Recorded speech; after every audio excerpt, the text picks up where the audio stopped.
여러분 전화하다가 전화기 통화 끊겨본 적 있으시죠? 예, 전화하다가. 근데 중요한 전화면은 사람이 조금 더 당황하게 됩니다. 중요한 전화 같으면. 그래서 전화 통화하다가 중간에 끊길 때도 당황하지만 내가 막 이야기를 하는데 지금 이 사람 꼭 들어야 되는데 되게 꿀을 하네요. 속이 터지죠. 전화를 하는데 아무 대답이 없어요. 여보세요? 여보세요? 듣고 계세요? 대답이 없어요. 상대방이 듣고 있는지 전화 연결이 지금 끊겼는지 답답하게 됩니다. 우리가 신앙생활 할 때 이러한 순간들이 많이 있어요. 여러분, 간절히 기도했는데 응답이 없는 것 같고 누구 기도는 잘 들어주는 것 같은데 왜 내 기도는, 그리고 내 자녀를 위해서 내 육신의 질병을 놓고 또 기도할 때 왜 이 기도는 안 들어주시는가 라는, 자녀를 위해서 눈물로 기도하는데 오히려 어려움이 더 깊어지고 사업과 직장, 인간관계 그 회복을 위해서 부르짖는데 계속해서 직장 가보면 더 꼬이고 불편한 사람과 계속해서 부딪히는 그러한 모습 속에 우리의 마음이 많이 힘들 때가 있습니다. 마치 기도해도 하나님이 침묵하는 것처럼 느껴질 때가 있어요. 우리는 그럴 때 우리들 스스로 하나님 나를 버리신 거 아닌가? 라는 생각을 할 때가 있어요.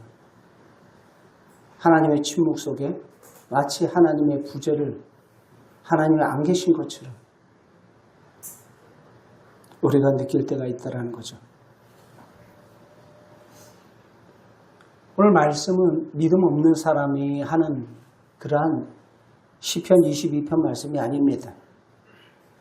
하나님을 믿기 때문에 나온 그 간절한 절규예요, 절규. 놀라운 것은 시편 22편 탄식으로 시작하거든요. 탄식으로 시작해요. 나의 하나님, 나의 하나님, 어찌하여 나를 버리셨나이까 하면서 탄식으로 시작하는데 이것이 절망으로 시작하지만 마지막에는 찬양으로 끝나더라는 것입니다. 여러분, 이 다윗이 똑같은 우리의 인생의 현실과 같은 그러한 일들을 만났어요. 내 하나님이여, 내가 어찌 나를 버리셨나이까 하면서 마치 고독 속에 아무도 없는 것 같은 그 광야에 그 홀로 쓸쓸히 있는 그 다윗의 모습, 마치 우리의 인생의 모습처럼 처절한 그러한 인생의 그 현장 가운데 지금 놓여 계신 분 계십니까? 오늘 말씀 통해서 우리의 탄식이 어떻게 찬양으로 바뀌는지 말씀을 통해 살피며 우리가 시편 22편 말씀을 통해서 인생의 지혜를 얻기를 원합니다. 시편 22편 1절은 다윗이 말합니다. 내 하나님, 내 하나님이여, 어찌하여 나를 버리셨나이까? 라고 고백을 하고 있어요. 다윗은 하나님이 자신을 버린 것처럼 느꼈습니다. 낮에도 부르짖고 밤에도 기도했지만 아무 응답이 없으신 그 하나님. 그런데 여기서 중요한 것이 있어요. 여기서 중요한 것은 다윗이 지금 하나님을 뭐라고 부르고 있어요? 지금 뭐라고 불렀어요? 내 하나님, 내 하나님이라고 지금 부르고 있어요. 여러분, 하나님이 멀리 계신 것처럼 느껴졌지만 다윗은 여전히 하나님을 나의 하나님으로 지금 부르고 있더라는 것입니다. 믿음은 고난이 없다라는 것이 아닙니다. 믿음은 우리가 인생을 살면서 눈물이 없다라는 것이 아닙니다. 믿음은 하나님께 질문하지 않는 것 아닙니다. 믿음은 모든 상황을 내가 이해하지 못해도 바로 하나님과의 관계를 놓치지 않는 것입니다. 그래서 지금 다윗은 나의 하나님, 나의 하나님이라고 부르는 것입니다. 바로 예수님께서는 십자가에서 이 시편 21편 1절 말씀, 무려 이 시편이 쓰여졌을 때 1000년 후에 있을 그 십자가상에서 예수님께서 하셨던 말씀이에요. 나의 하나님, 나의 하나님, 어찌하여 나를 버리셨나이까? 엘리 엘리 나와 사박다니, 어찌하여 나를 버리셨나이까? 하나님 아버지를 향해서 그와 같이 부르짖고 있는 것입니다. 예수님께서 십자가 위에서 인간이 경험할 수 있는 가장 깊은 고통과 버림받음의 그 자리까지 내려가셨던 것이죠. 그러므로 우리가 고통 속에서 하나님 왜입니까? 왜입니까? 해필이면 내가 왜 암입니까? 해필이면 우리 가정에 왜 이 사고가 났습니까? 해필이면 왜 내 자녀가 이런 일을 당했습니까? 부르짖을 때 예수님께서는 우리의 아픔을 모르시는 분이 아니십니다. 히브리서 4장 말씀 속에 너희의 하나님은 긍휼하신 채율하시는 하나님이시다 말씀을 하고 있어요. 너희의 아픔 공감하지 못하시는 하나님이 아니시다 라는 거예요.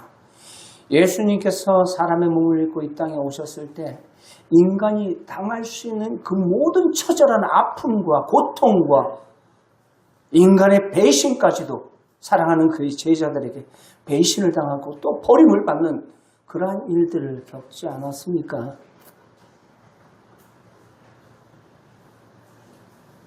여러분,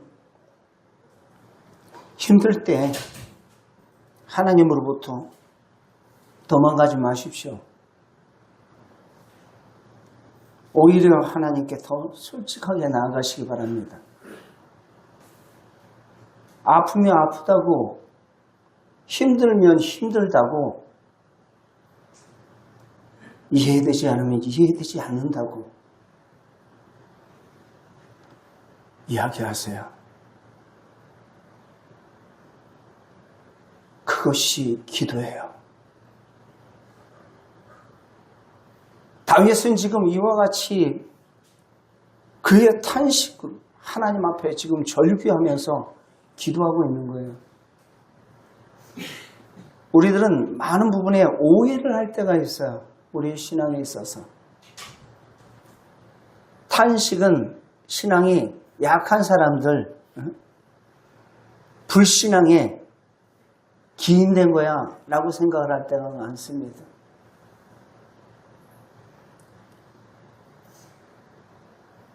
그렇지 않아요. 자녀가 아프면 아프다고 소리치는 거 당연한 거 아니에요? 아이들이 울부짖는 거 무슨 일 당했을 때 당연한 거 아니에요? 당연한 거라고요. 그건 믿음 없는 모습이 아닌 게 아니에요. 내가 이렇게 하면 사람이 나를 어떻게 볼까? 하나님 앞에서 정확하게 독대하시기 바랍니다. 솔직하시기 바랍니다.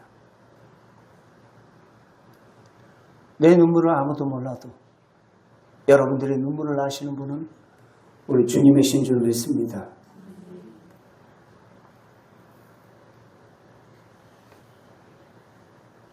그렇게라도 하나님을 붙드십시오. 탄식도 하나님께 드리는 기도가 됩니다. 그래서 시편에 보면 탄식의 시가 많아요. 한마디로 얘기해서 탄식기도예요. 탄식기도. 탄식할 때에도 나의 하나님, 그것을 놓지 않는 믿음. 지금 다윗이 나의 하나님, 나의 하나님이라고 지금 나의 하나님이라고 버림받은 것 같은 처절한 그 상황 속에서 지금 그는 그와 같이 고백을 하고 있는 거예요. 내가 지금 이해되지 않아도 주님은 나의 하나님이십니다. 내 인생에 알 수 없는 그 퍼즐 조각이 하나가 툭 튀어나왔을 때 우리는 당황해요. 그러나 그 퍼즐 조각이 마지막 다 이곳에 있던 거였구나 라는 것이 그 그림이 완성될 때 우리는 그 주님께서 합력하여 선을 이루실 그 주님을 우리는 깨닫게 되는 것입니다. 내가 이해하지 못한다고 해서 하나님이 부재하신 것 아닙니다. 하나님이 안 계신 것 아니라고요. 다윗은 고통 가운데서도 중요한 일을 합니다. 4절 말씀 속에 지금 이 어려운 고난의 시련 속에서 그가 뭐라고 이야기를 하냐면 4절 읽어보겠습니다. 시작. 우리 조상들이 주께 의뢰하고 의뢰하였으므로 그들을 건지셨나이다 라는 거예요. 여기서 조상들이 주께 의뢰하고 의뢰하였으므로 그들을 건지셨다. 다윗은 지금 현재 상황만 바라보지 않습니다. 과거에 하나님께서 어떻게 역사하셨는지를 지금 기억하고 있는 거예요. 과거의 믿음의 선배들이 어떻게 그 모든 그 위기 상황을 그들이 헤쳐나갔는지를 그는 기억하고 있던 것입니다. 지금도 여러분 우리의 모든 사건이 더 커 보여서 하나님이 보이지 않습니까? 그러나 그때에도 과거를 돌아보시기 바랍니다. 신실하신 그 하나님의 은혜의 손길을 여러분들이 깨닫게 될 것입니다. 이스라엘 백성이 애굽에서 부르짖을 때 하나님께서 들으셨어요. 들으셨다고. 듣고 보고 계셨어요. 그리고 그들에게 친히 내려오셔서 그들을 구원하십니다. 출애굽기 말씀 잠깐 봅시다.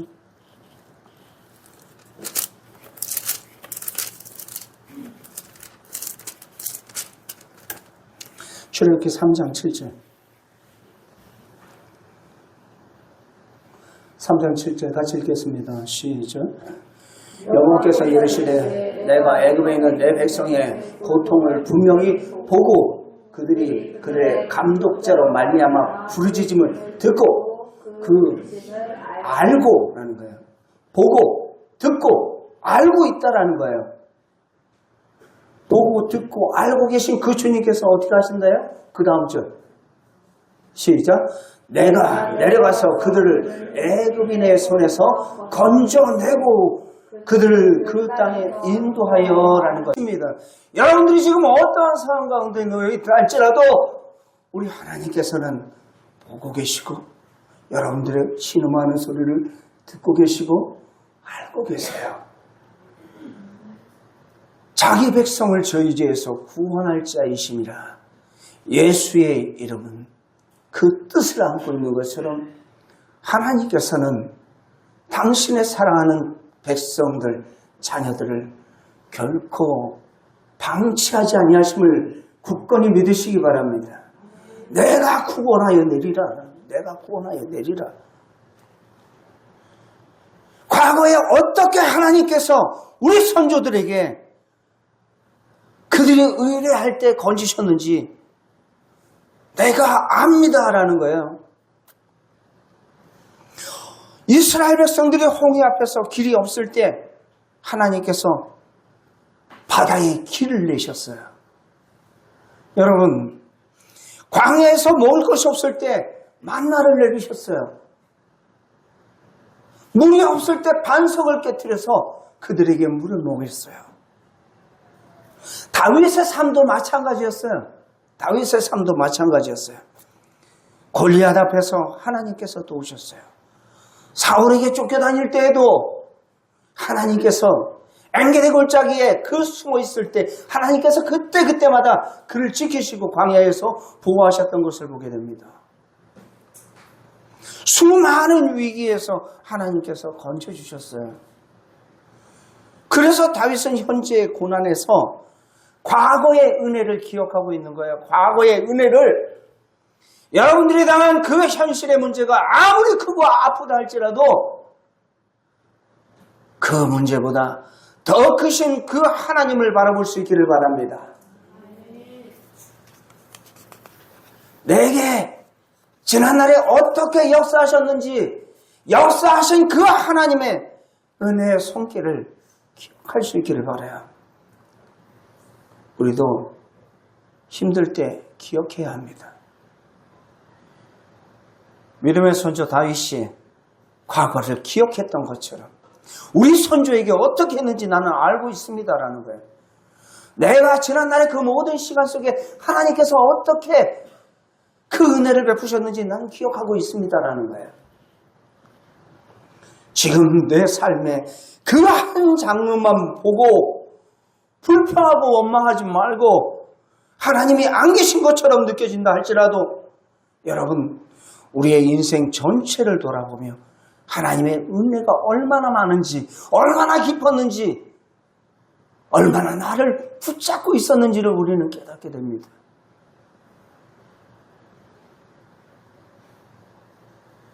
여기까지 살아온 것도 주님의 은혜인 줄 믿습니다. 넘어졌지만 다시 일어나는 것도 은혜예요. 안 넘어진다라고 얘기하지 않았어요. 잠언서에서도 말하잖아요. 의인은 7번 넘어질지라도 다시 일어나거니와 라고 말하고 있어요. 넘어질 수 있어요. 실패할 수 있어요. 그러나 그 상황 속에서 다시 일으켜 세우시는 우리 주님이 저와 여러분들을 붙들고 계시는 줄 믿습니다. 견딜 수 없을 것 같은데 지금까지 견뎌왔잖아요. 이 또한 은혜인 것입니다. 신앙은 기억의 싸움입니다.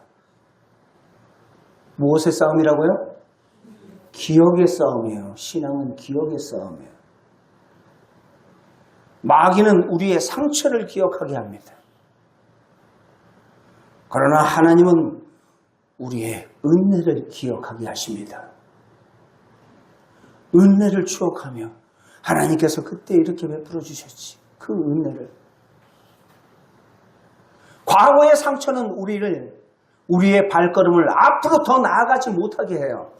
그러나 하나님은 우리의 그 베푸신 그 은혜를 기억하면서 오늘 어려움을 만났습니까? 그렇다면 하나님께서 이전에 저와 여러분들에게 베풀어 주신 그 은혜를 하나씩 하나씩 떠올려 보시기 바랍니다.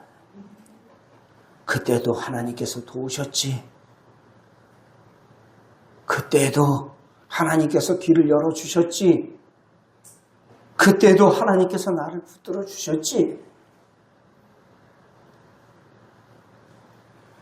과거에 신실하셨던 하나님은 오늘도 신실하게 또 내일도 신실하게 저와 여러분들의 인생에 앞서 우리의 걸음들을 인도해 주실 줄 믿습니다.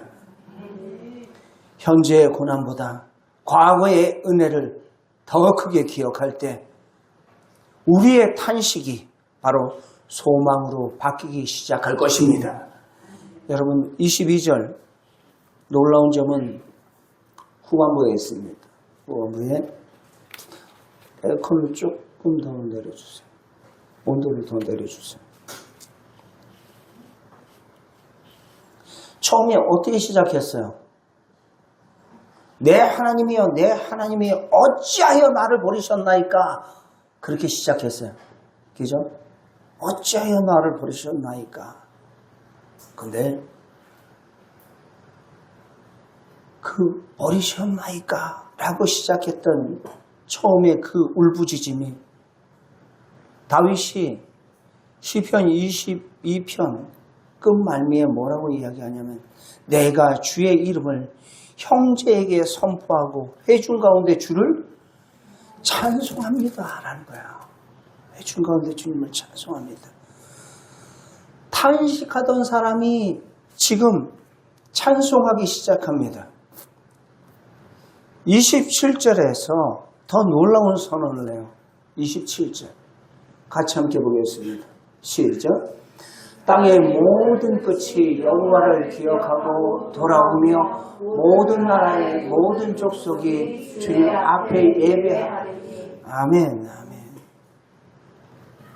한 사람의 탄식이 온 세상에 찬양으로 지금 확대되는 것을 보게 됩니다. 이것이 하나님의 구원의 방식입니다.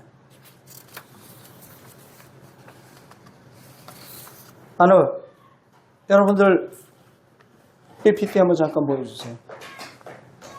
시안이 왔어요. 시안이 안아주세요.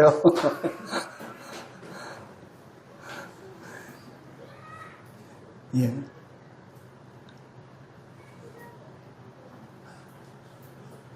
자, 탄식하던 사람이 바로 찬양을 해요. 찬양을. 이 시편의 전체적인 흐름을 가만히 보십시오. 탄식이 찬양으로 바뀌어요. 예배로 바뀌어요. 근데 여기서 보시면 땅의 모든 끝이 여호와를 기억하고 돌아오며 모든 나라와 모든 족속이 주님 앞에 예배하리라 라는 거예요. 예배하리라.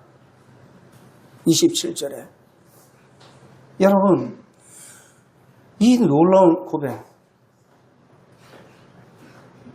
우리의 고난은 결코 하나님께서 낭비하지 아니하십니다.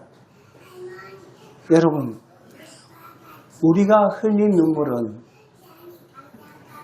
다른 사람을 위하는 통로로 사용하십니다. 우리 시안이 얼마나 귀여워요. 자기 딴에는 조용조용하게 얘기한다고. 우리가 지나온 그 상처, 다른 사람을 살리는 간증으로 사용돼요.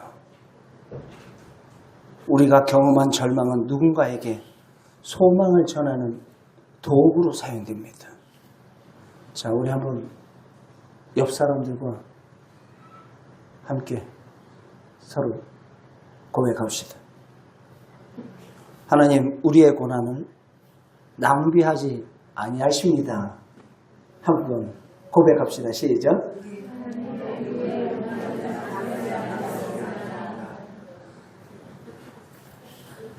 하나님께서는 저와 여러분들의 고난을 결코 낭비하지 않습니다. 믿습니까? 우리가 흘린 눈물 다른 사람들에게 위로의 통로가 되고, 또 지나온 상처는 다른 사람들에게 살아있는 간증이 되고, 또 여러분들의 절망적인 경험이 바로 소망의 도구가 되는 것입니다. 그래서 지금 시편 기자 27절에 그와 같이 선언하는 거예요. 땅의 모든 끝이 여호와를 기억하고 돌아와 모든 나라 모든 족속이 주님 앞에 예배하리라 라는 거예요. 예배하리라. 이것이 나의 찬송이요, 이것이 나의 간증일세. 나 사는 동안 끊임없이 주님을 찬송하리로다. 찬송가 가사처럼 여러분들의 삶이 누군가에게 은혜로운 생명을 살리는 그러한 간증이 되기를 주의 이름으로 축원드립니다. 무엇보다도 시편 22편은 예수 그리스도의 십자가에서 가장 분명하게 나타나요. 십자가는 인간의 눈으로 보면 철저히 바로 실패처럼 보입니다. 예수님은 그 실패 자리에서 바로 조롱당했어요. 옷이 제비 뽑힘을 당하고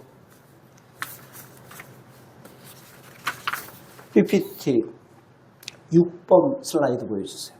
6번 슬라이드.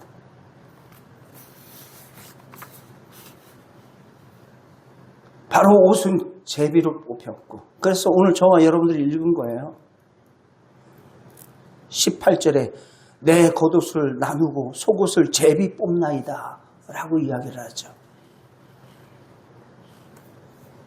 모든 것은 바로 1000년 후에 벌어질 이 예수 그리스도의 십자가의 사건을 지금 다윗은 시편 속에서 지금 그것을 앞서서 증거하고 있는 거예요. 그리고 나를 죽이는 그 로마 군병들, 개들이 나를 애워쌌으며 악한 무리가 나를 둘러 나의 수족을 찔르나이다. 손과 발과 허리를 찌르고 머리에 가시멜유관으로 찌르고, 예수 그리스도의 십자가의 사건은 우연히 벌어진 사건이 아니라 성경에서 이미 예언되어진 대로 예수 그리스도의 십자가의 사건은 이루어진 줄 믿습니다.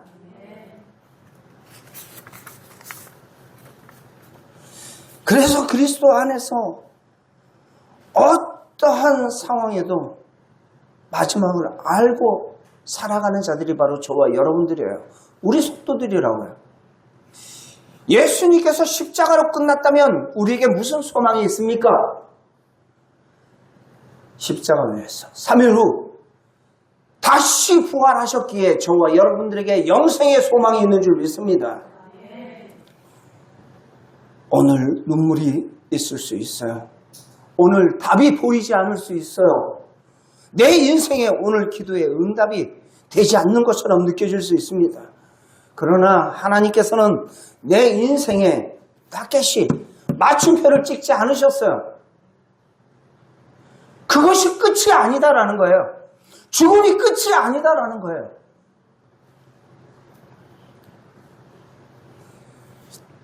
우리는 인생의 한가운데 지나면서 결론이라고 생각하지만 하나님께서는 아직 이야기를 끝맺지 않으셨어요.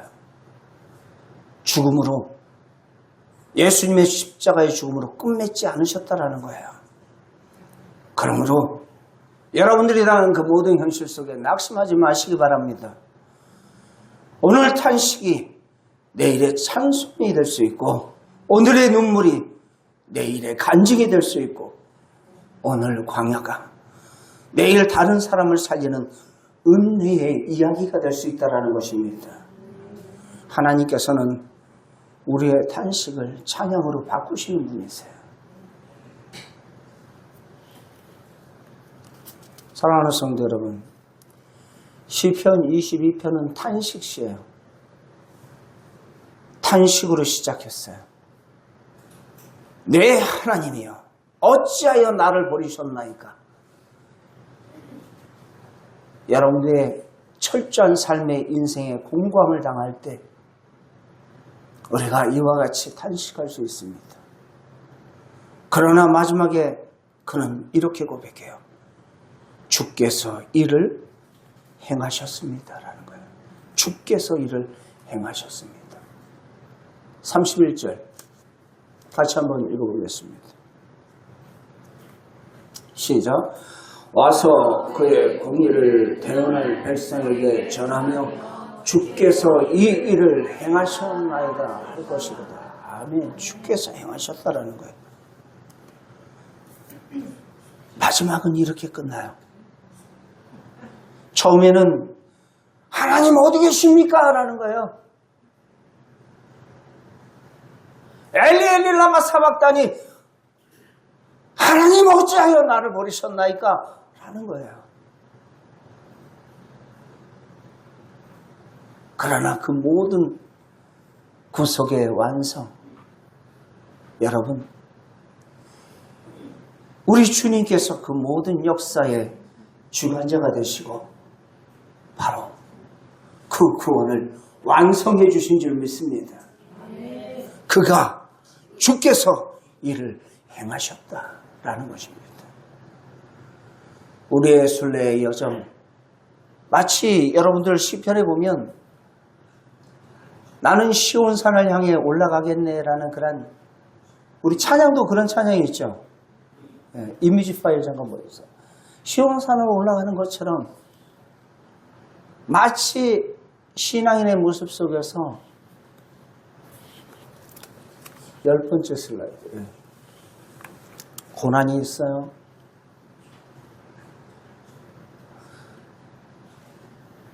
복음 들고 산을 넘는 자들의 발길이 아름답다라고 이야기를 했어요. 마치 우리의 순례의 여정, 시온산을 향해서 올라가는 것처럼 하나님께서 약속하신 그 예루살렘 성, 우리가 가야 할 영원한 그 본향, 천국을 향해 나아가는 그 모든 인생의 여정 속에 많은 그러한 시련도 있습니다. 그러나 이 모든 과정들, 바로 고난도 있고 십자가도 있고, 그러나 그 모든 과정들 하나님께서 우리의 모든 삶을 통하여서 놀라운 그 구원의 역사를 이루어 가시는 구원의 서정을 보여주고 있습니다. 우리의 인생도 그렇습니다. 지금은 이유를 모를 수 있어요. 지금은 응답이 보이지 않을 수 있어요. 지금은 답답해요. 현실에 눈에 딱 잡히는 게 없으니까 지금은 찬송보다 눈물이 먼저 나옵니다. 그렇지만 여러분, 한 가지 놓치지 마세요. 하나님은 여전히 우리 하나님이 되십니다. 나의 아버지, 나의 하나님이라고 다윗은 고백했어요. 탄식할 때도 하나님을 붙드십시오. 과거의 은혜를 기억하십시오. 그리고 하나님께서 우리의 이야기를 어떻게 마무리하실지 하나님을 기대하십시오. 나를 기대하면 소망이 없지만 하나님을 기대할 때 우리의 인생이 소망이 넘칠 줄 믿습니다. 십자가 뒤에 부활이 있었어요. 밤 뒤에 아침이 있습니다. 눈물 뒤에 찬양이 있습니다.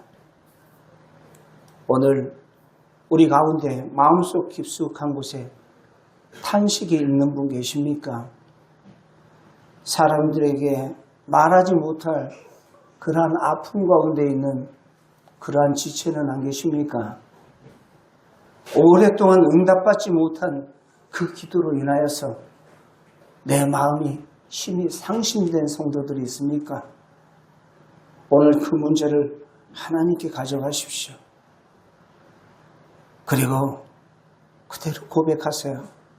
하나님, 지금은 이해할 수 없지만 그래도 주님은 나의 아버지, 나의 하나님이십니다. 오늘 저와 여러분들 우리의 모든 삶에 언젠가 이 고백이 울려 퍼지기를 소망하며 주님께서는 나의 탄식을 찬송으로 바꾸실 줄 믿습니다.